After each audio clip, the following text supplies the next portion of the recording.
sayap militer Hamas, Brigade Al-Qassam, untuk pertama kalinya mengungkap penggunaan peluru kendali China untuk melumpuhkan tank-tank IDF.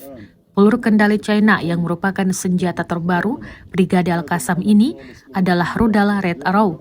Al-Qassam telah menggunakan rudal Red Arrow ini untuk menargetkan kendaraan tempur Israel, Ovik, dikutip dari Palestine Chronicle.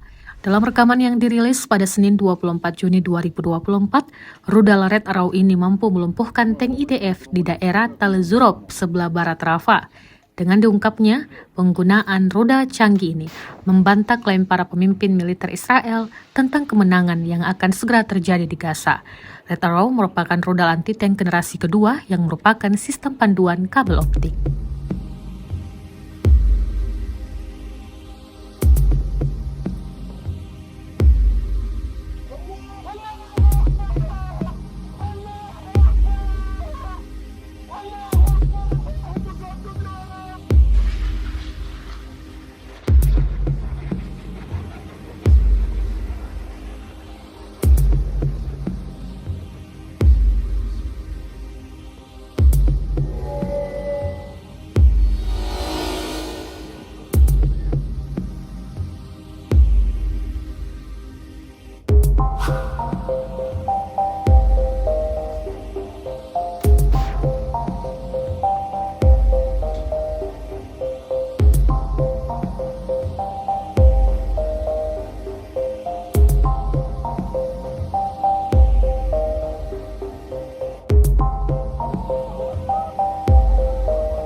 Download Tribun X sekarang, menghadirkan lokal menjadi Indonesia.